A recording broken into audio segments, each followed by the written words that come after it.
Hola, ¿qué tal, lectores de AF Medios? Agradecemos el favor de su atención y como todos los miércoles a las 8 de la noche, pues es un gusto poder platicar contigo. Rubén, ¿cómo estás? Muy bien, Esaú. Gracias, buenas noches. Vaya semana que tenemos, muchísima información en temas nacionales y en temas internacionales. Y uno de los temas que dieron mucho de qué hablar estos últimos días, pues es la cancelación de la visa de la gobernadora de Baja California, Marina del Pilar.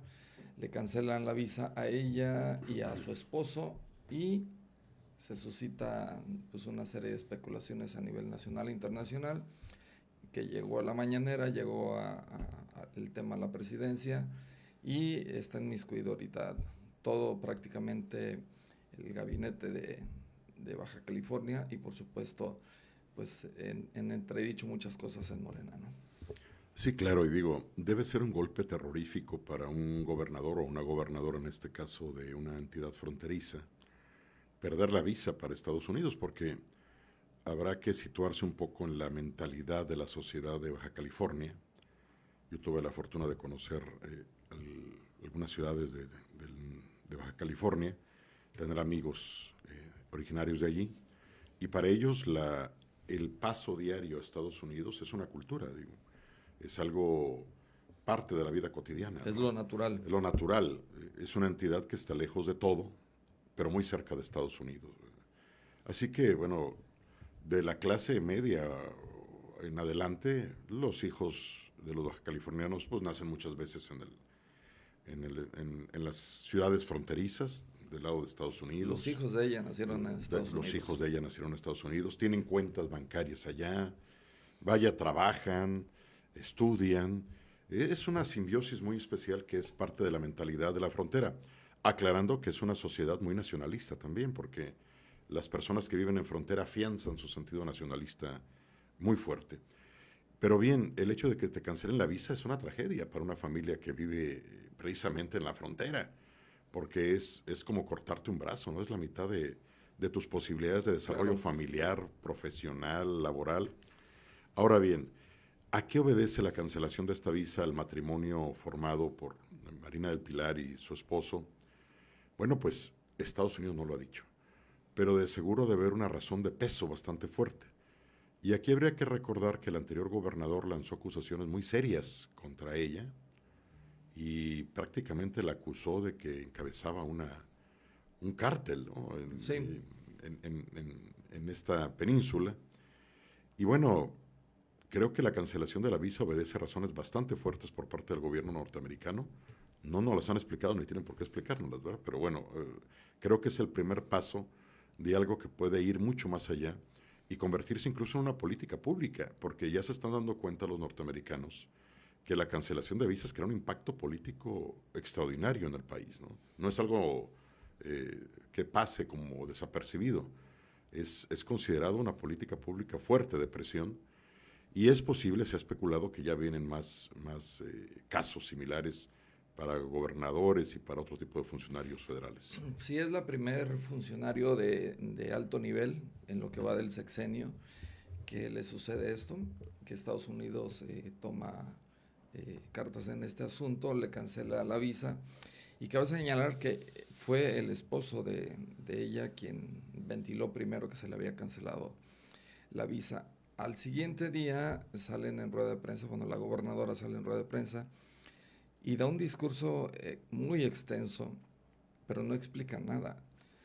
Habla y habla que es un ataque político, que es un ataque de imagen contra ella, que es de parte de las personas que la quieren ver destruida, que se va a fortalecer con este ataque. Pero la verdad es que nadie está atacando, o al menos en Estados Unidos, lo que se sabe, no están atacando ni a la persona, no están atacando su condición de mujer, tampoco están atacándola como gobernadora, simplemente le cancelaron la visa y Estados Unidos dice que es confidencial este tema.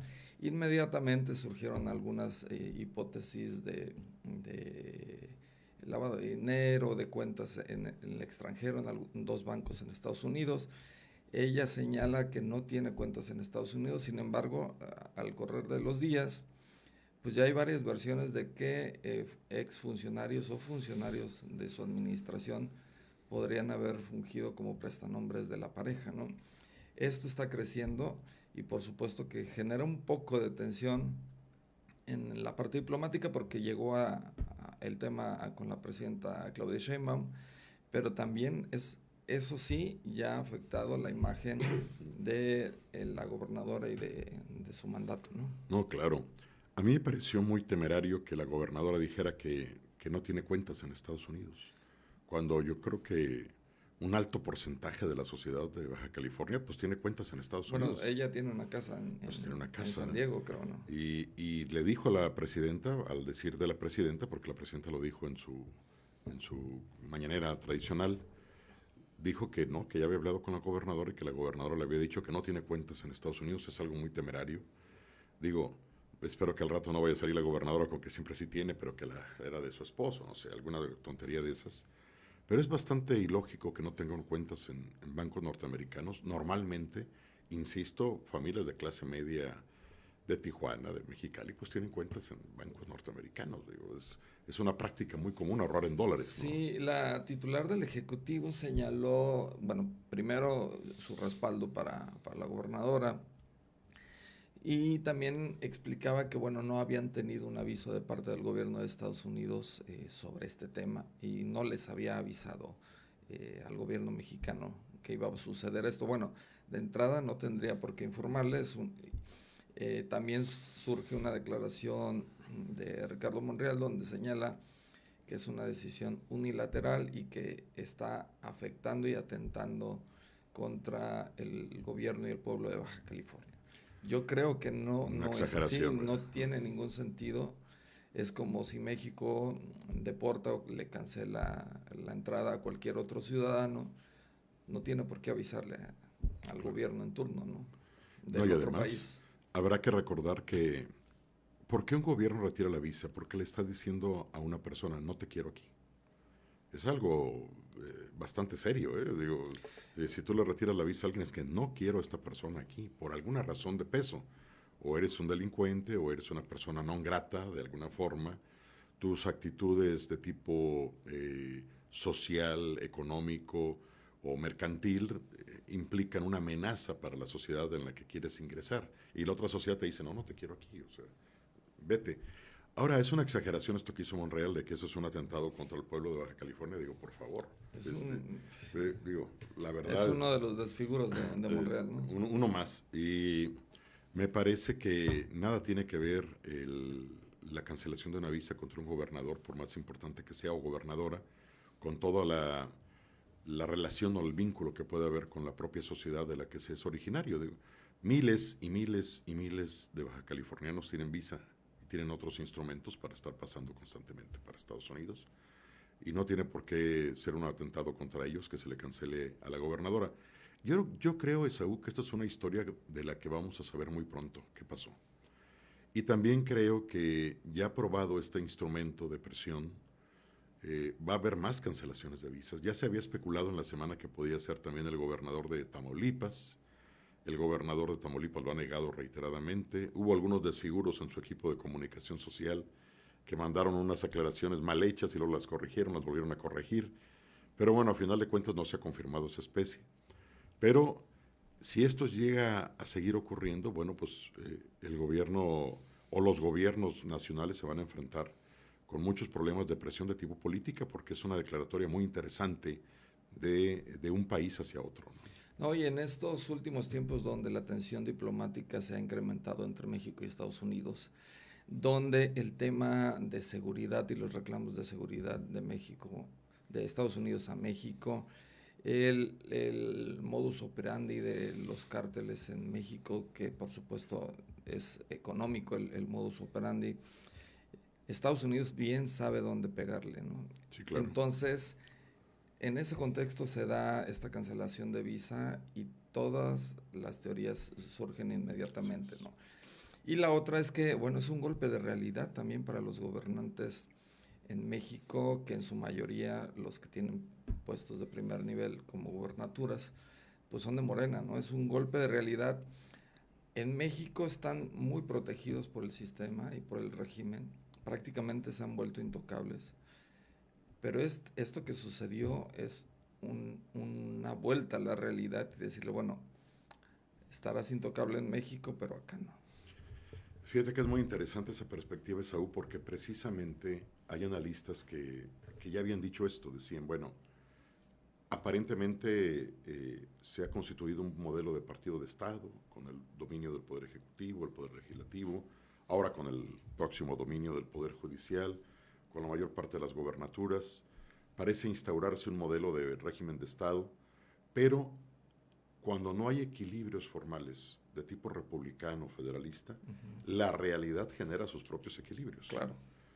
Y eso es muy interesante porque aquí en este caso un vecino de naturaleza incómoda en este momento para el modelo político mexicano está generando golpes de realidad a los excesos de la clase política que está instaurándose en el poder en México.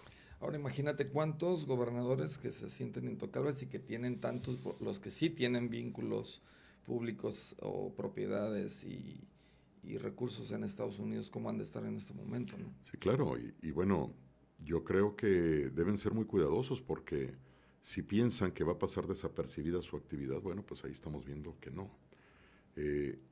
Y esto debería darnos un poquito de vergüenza a los mexicanos. A mí la verdad no me da gusto, me da vergüenza que tengan que ocurrir equilibrios de este tipo para que la clase política mexicana en el poder se voltee, vuelva la mirada hacia sí misma y comience a pensar en términos críticos acerca de lo que puede pasar con su futuro, ¿no? No, y en lo social, dentro del círculo político también, qué impacto, ¿no? Porque tú sabes muy bien que la mayoría de los políticos en México, aunque se digan de izquierda, se manifiesten de una ideología de austeridad y demás, a todos les encanta viajar a Estados Unidos, todos les encanta tener propiedades allá, a todos les encanta ir a gastar el dinero en ir de shopping a Estados Unidos, es muy conocido.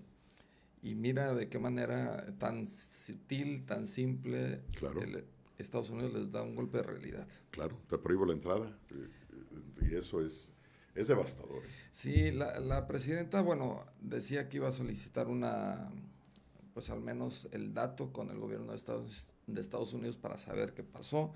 El gobierno de Estados Unidos le dice que es confidencial, que hasta ahí se queda, y también la presidenta tuvo que bajarle el tono y aceptar pues esa, no sé si respuesta formal, pero al menos ese dato de que el tema de la gobernadora es confidencial y pues ahí se quedó. Yo creo que hay un estilo político que se usó durante muchos años durante el priismo, que era la defensa a ultranza de los correligionarios, ¿no? Yo creo que ese estilo... Y que es muy de los políticos mexicanos. Muy de los políticos mexicanos. Y yo creo que ese estilo ya debería superarse.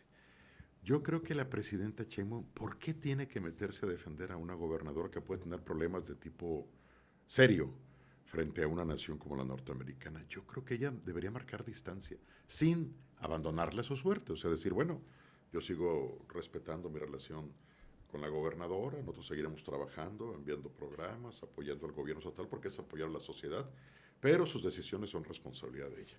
Digo, decirlo de muchas formas, se puede decir de formas más diplomáticas, más elegantes, pero ¿por qué tiene que la presidenta dar la cara para inclusive expresar defensas en torno a alguien que puede estar en el ojo del huracán, ¿no? Está en duda por lo pronto. Está en duda por lo pronto. No hay necesidad, digo, como no hay necesidad de proteger a gobernadores como el de Sinaloa, que están en medio de todo un clima de adversidad delincuencial, el de Tabasco, que tiene a Tabasco sumido en una guerra total entre grupos criminales.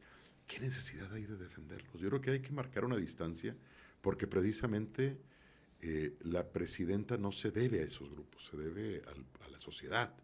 Y si hay grupos que han traicionado, como parece indicarlo, los principios de su movimiento, bueno, pues marcar distancia y esperar a que el rumbo de los acontecimientos decida su destino.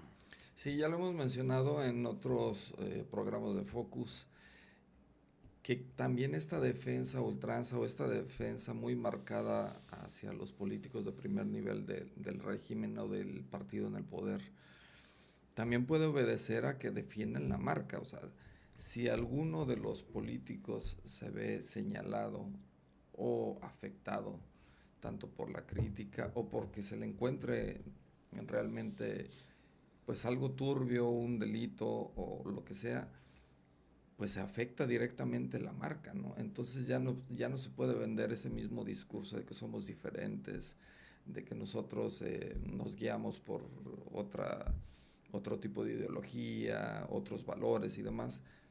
Se ve afectado el producto que siempre han vendido, que es ser diferentes, ¿no? Aunque a final de cuentas va a salir más afectado el Sí, producto cuando claro. surjan la realidad y brote la realidad. Y como si no tuviera problemas la presidenta para enfocarse en Claro. otras cosas. Entonces yo creo que se defiende más la marca cuando reconoces que algo está mal. Pero cuando sigues empecinado en que todo está bien, aunque la realidad te desmiente, bueno, creo que el daño Sí, es y catastrófico. es que hemos visto, bueno, defensa ultranza de Cuauhtémoc Blanco, de Salgado Que es una Macedonio, barbaridad. O sea, o defender a sea, Cuauhtémoc Blanco y a Salgado Macedonio es como que el colmo de los colmos. Pero bueno, pero ahí tenemos una ahí está, muestra, un ¿no? ejemplo, sí. De esa defensa ultranza, ¿no? Y creo que eso le ha desgastado mucho políticamente al menos. El desgaste político es algo muy especial, ese no se nota de inmediato. Es como una gota que va minando Sí, claro. la arcilla, ¿no? Se va Y perforando la piedra, ¿no? sí, de repente defienden a Cuauhtémoc Blanco, a Salgado Macedonio, o en este caso van a defender a Marina del Pilar, y de repente ven que las encuestas siguen estando todo bien y dicen, no pasó nada. No, pero hay un daño.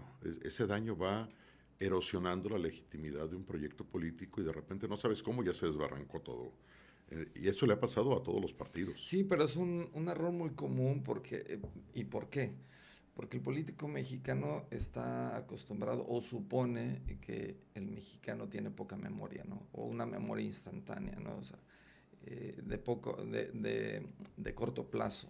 Así es. A eso apela el político mexicano y se ha acostumbrado a eso. Así es. Pero cuando hay un tema realmente importante, eso no sucede. El mexicano sí se acuerda.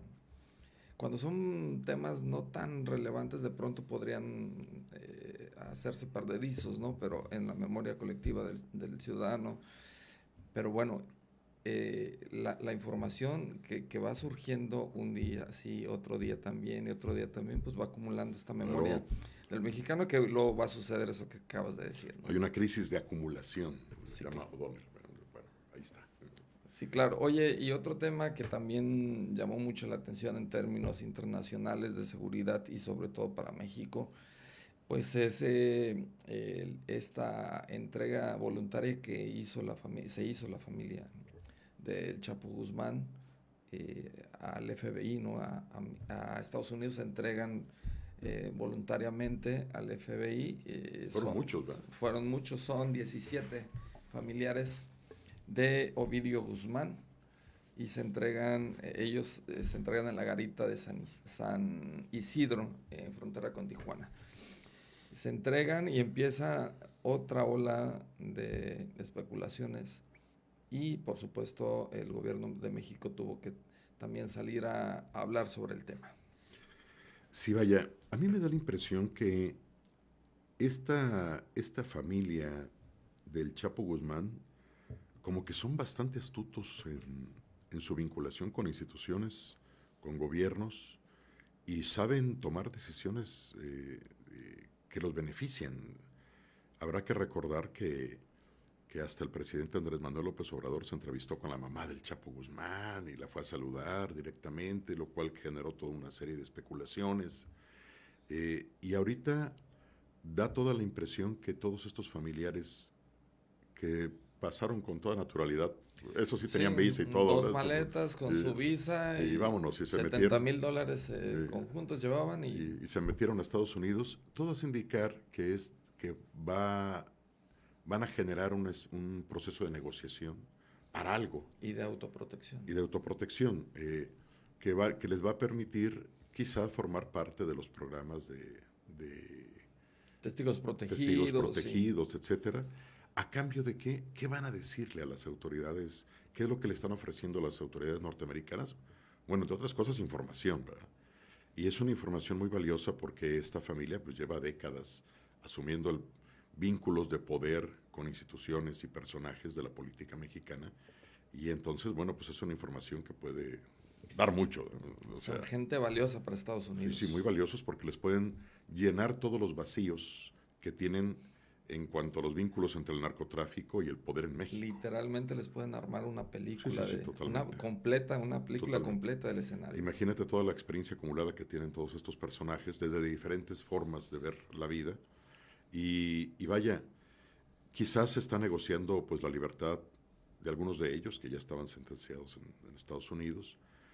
Y esto va a tener repercusiones muy importantes para México. Yo creo que hay muchos funcionarios, representantes institucionales que van a estar muy preocupados por ese tipo Sí, de de información. entrada el secretario de Seguridad salió, Omar García Harfuch, salió y dijo, bueno, los familiares del Chapo Guzmán no eran un objetivo para el gobierno mexicano. O sea, da una explicación no pedida, ¿no? Entonces, Sí, claro, pero vaya, de que son valiosos, si no, no estarían allí, ¿no?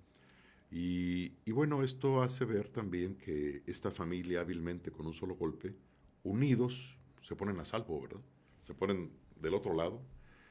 Y eso también marca el final de un proceso histórico del narcotráfico en México, ¿no? Porque esta familia, de entrada, al pasar a programas de testigos protegidos y otras cosas, pues van a tener que cesar sus actividades de vínculos con la delincuencia organizada y con todo lo que se parezca.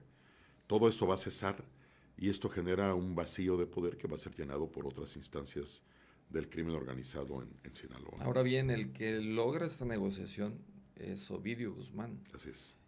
Él hace la negociación y él logra el acuerdo con Estados Unidos de la entrega voluntaria de sus familiares. Por supuesto, todos entendemos que logra la protección para sus familiares. Así es. Y bueno, han surgido varios comentarios jocosos en la prensa mexicana, en los medios de comunicación, que dicen que cómo estará la inseguridad, ¿no? Que la familia del Chapo se fue a Estados Unidos, mejor deja el país. Exactamente, ¿no? Y bueno, sí está realmente terrible la inseguridad en Sinaloa. Y obviamente está terrible la inseguridad para el ciudadano de a pie, como para los integrantes de las familias delictivas también, ¿no? Hay un riesgo permanente de pérdida de vida por los continuos enfrentamientos que tienen estos grupos rivales. Y habrá que recordar, Esaú, que es un dato que está ligado, que en esta semana Estados Unidos, el gobierno norteamericano, declaró como terroristas a dos dirigentes de una Sí. fracción, que es la fracción Beltrán Leiva, Sí. del cártel de Sinaloa, ¿no? Si es la primera vez que Estados Unidos aplica esta nueva medida o aplica esta orden ejecutiva de Donald Trump de calificar a grupos criminales como terroristas, pero ya lo hace desde el ámbito legal. Así es. Es la primera vez que dentro de una denuncia, una demanda o dentro de la corte en Estados Unidos ya se califica a grupos criminales de México o pertenecientes a un cártel como terroristas. Y vaya, implica también un proceso muy difícil para quien es señalado como terrorista, porque, digo, si antes vivían en la clandestinidad, ahora es estar en la mira de las autoridades norteamericanas y en el mundo, pues. No hay lugar seguro en el mundo para alguien que es calificado como terrorista. No, y tomando en cuenta la historia que tiene esta familia en ese ámbito, ¿cuántas relaciones no pudo haber tenido esa familia con N cantidad de políticos mexicanos, ¿no? Entonces imagínate ellos en Estados Unidos como testigos protegidos, dando información al gobierno de Estados Unidos. Esto es un escándalo de tamaño. Y digo, vamos a empezar a ver muchos de los efectos. Yo recuerdo cuando atraparon al Chapo, que de repente empezó a haber varios golpes contundentes Sí. contra lavadores de dinero, Sí, etcétera, claro. etcétera, que me imagino que era porque el Chapo había empezado Sí, claro. a indicar algunas vías de trabajo para disminuir sentencia, etcétera, etcétera, para mejores tratos, lo que sea. Pues imagínense aquí todo lo que puede pasar. Yo creo que lo veremos en los siguientes meses y quizás años, que van a empezar a suceder procesos. Sí, es un tema que va a dar demasiada información, que va a mantener la tensión entre Estados Unidos y México, que va a mantener la tensión en el ámbito judicial, en las cortes, en la diplomacia, en la seguridad nacional de ambos países, y seguramente tendremos información, yo creo que un par de años sobre este tema, ¿no? Claro. Y otro tema que tenemos que hablar y que lo hemos tocado ya en algunos focus del año pasado, incluso anticipábamos esto, pues ya empezó a salir información sobre las pérdidas de toda esta gran obra o la obra insignia del entonces presidente Andrés Manuel López Obrador, el Tren Maya, ¿no? Sí, claro, nos sorprendimos con informes financieros de fuentes muy especializadas, como el propio periódico El Financiero, El financiero, ¿no? que habla de una pérdida de 2.500 millones de pesos en 2024 del Tren Maya. Los ingresos totales establecidos fueron 275 millones de pesos en transporte de pasajeros y productos turísticos, pero eso es una bicoca, una mínima parte comparado con los gastos operativos que alcanzaron los 2.837 millones de pesos.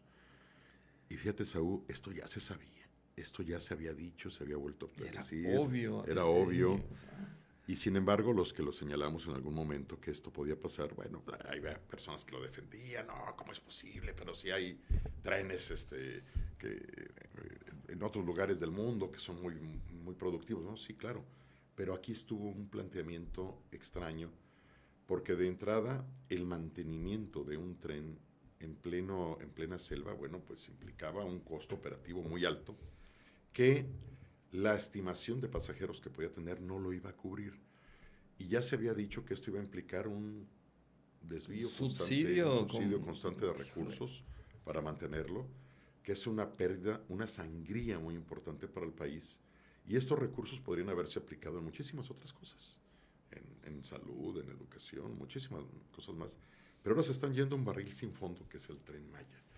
Yo creo que hubo un planteamiento equivocado desde el principio, se dijo siempre, pero hubo una gran terquedad del gobierno de entonces, encabezado por el presidente Andrés Manuel. Hubo una tenacidad inclusive contraria a la lógica, sin una perspectiva de retribución económica. Digo, yo entiendo que los gobiernos no son comerciantes, no hacen negocios, pero tampoco pueden generar pérdidas tan terribles en tus decisiones de política pública, ¿no? Porque esto no es una inversión que vaya a representar un alivio para las finanzas nacionales, sino al contrario, una continua sangría. Sí, y vaya problema en el que está también la presidenta porque tiene que sostener esto, no puede cerrarlo. Tan solo en la auditoría anterior, Hacienda transfirió 13,000 millones para mantener esta obra. La pura operación. Y ganaron 275 millones. Sí, es algo muy triste. La verdad es de tenemos que... pérdidas en Pemex, tenemos pérdidas en Tren Maya, tenemos pérdidas en CFE. Prácticamente todos los proyectos, eso es algo muy triste. Yo en lo personal, yo no celebro estas cosas. Me parece que son, insisto, son cosas que son decepcionantes, desilusionan. Pero prácticamente todos los proyectos impulsados por el presidente Andrés Manuel López Obrador han terminado en pérdidas, pero no en pérdidas chiquitas, en pérdidas cuantiosas que representan un barril sin fondo para las finanzas nacionales. Como tú lo dices, bueno, pues ahí está el Tren Maya, está la refinería de Dos Bocas, que sigue también en una actitud, pues, vaya, en una pérdida impresionante. Están también... lo que pasó con el aeropuerto, ¿no? Lo que pasó con el aeropuerto, que al cancelar un aeropuerto, bueno, una pérdida impresionante, y al generar el otro que todavía no funciona bien, pues también hay una pérdida. Que tampoco tiene ganancias. No, que tampoco. Vaya, habrá que revisar lo que se hizo en el transísmico también, porque me da la impresión que tampoco está funcionando muy bien.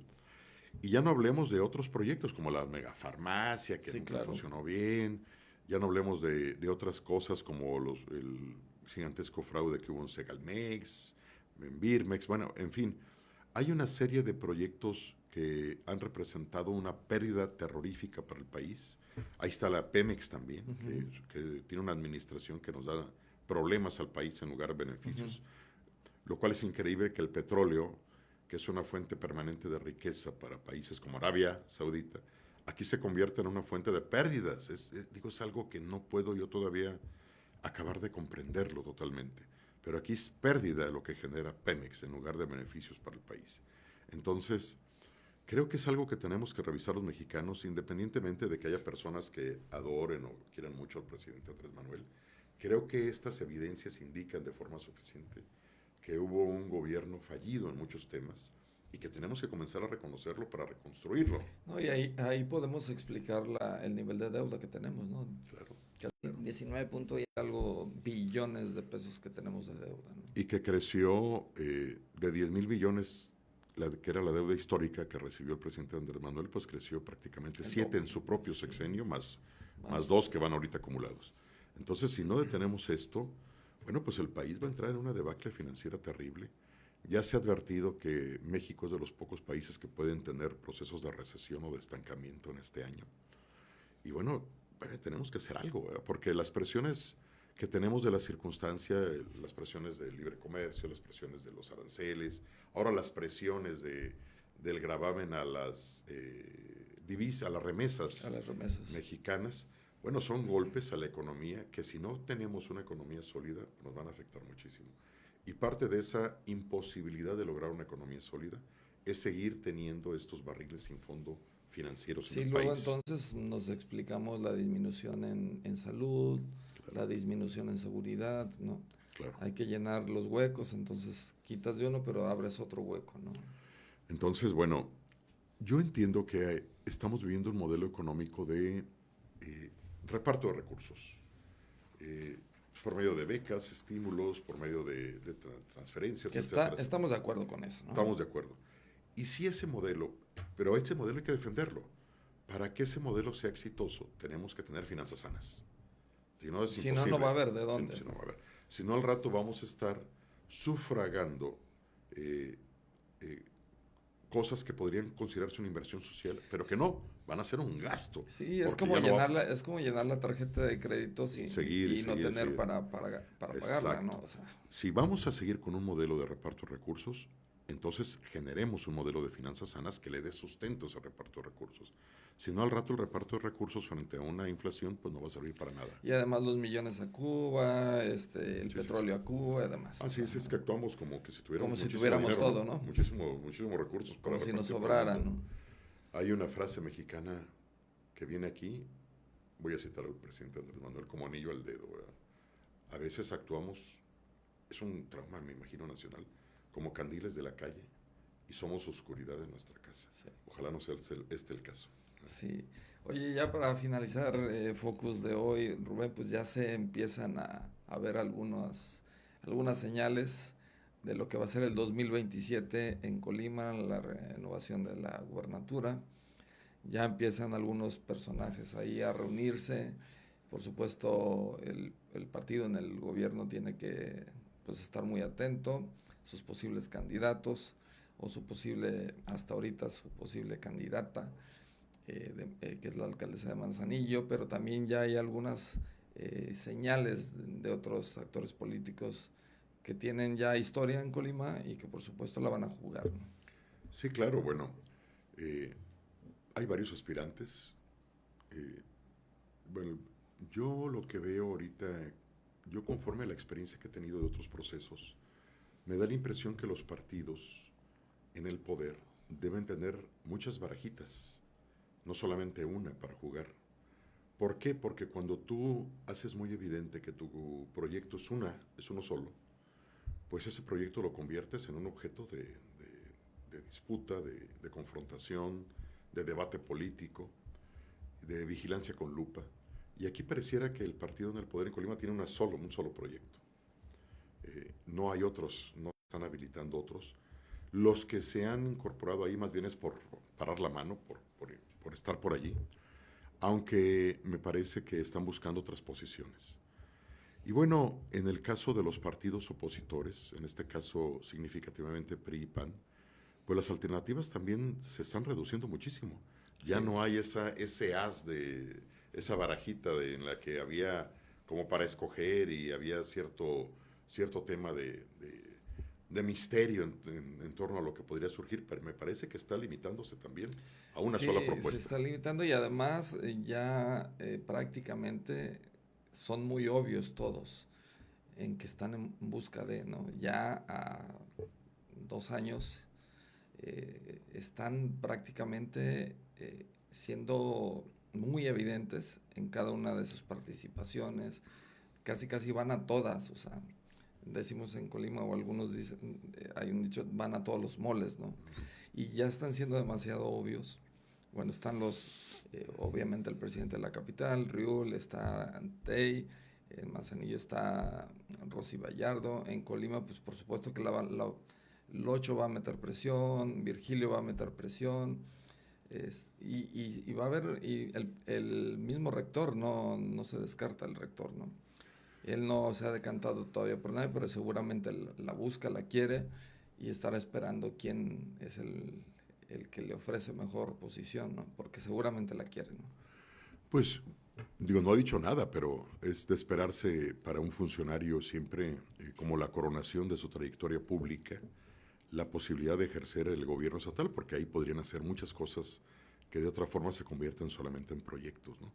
Digo, el rector es un caso muy interesante porque no es apartidista, se ha mantenido distante de grupos políticos, su trayectoria es estrictamente de prestigio dentro del ámbito universitario, así que lo convierte en una pieza fundamental, aunque, bueno, pues ahorita los partidos no han manifestado todavía la posibilidad de candidaturas de tipo externo o de candidaturas sociales, ¿no?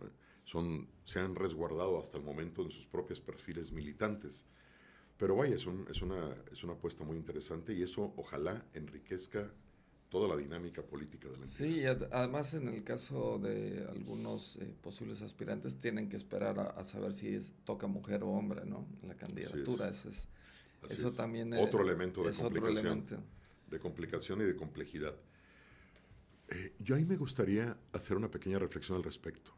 Los que aspiren a ser candidatos a gobernadores o a gobernadoras, primero que se pregunten si van a poder con el paquete. Porque luego es muy triste, yo a lo largo de los años he visto personas que aspiran a un cargo, a veces gobernador, a veces secretarios, a veces presidentes municipales, diputados, y ya cuando los ve ahí dice uno, ¿y para qué quería ser? Digo, para esto. Espero que tengan la conciencia muy clara de saber para qué quieren ser titulares de una entidad. Si van a llegar para estar... Y otros se la pasan viajando, ¿no? Sí, para estar ahí, sí, sintiéndose jefes, digo, la verdad, con todo respeto, no lo hagan. Yo me encontré en una tienda, en un kiosco hace meses a un político colimense y se quejaba, ¿no? de la carga de trabajo y de los traslados y demás. Y yo le dije, bueno, no te quejes, eso querías, ¿no? Claro. Y además, si vas a llegar, tienes que llegar con un proyecto de transformación, un proyecto de hacer las cosas. Si vas a llegar, por ejemplo, frente al tema de la inseguridad, si vas a llegar para hacer lo mismo, para que el Estado siga perdiéndose en la inseguridad total, digo, ¿para qué quieres llegar? Si no vas a llegar para resolver problemas, si vas a llegar para ausentarte, para esconder la cabeza, para nombrar ahí a un militar y que se haga cargo mientras yo acá me pongo a hacer otras cosas, digo, la verdad, ¿para qué quieren llegar? Hay que llegar para un proyecto, hay que llegar con una línea de trabajo clara de qué es lo que quieres hacer para que tu nombre quede inscrito en la historia realmente. Si no solamente es una pérdida de tiempo, ¿no? Y tenemos muchos ejemplos a la vista. En Colima tenemos demasiados ejemplos en la historia reciente, ¿no? Entonces, bueno, pues te agradezco mucho. Muchas gracias. Esta noche de Focus, Gracias, Rubén. Un placer siempre platicar contigo. Gracias. Agradecemos el favor de su atención, que nos haya acompañado en esta noche de Focus por espacio de 38 minutos. Y por supuesto nos vemos el próximo miércoles a las 8 de la noche.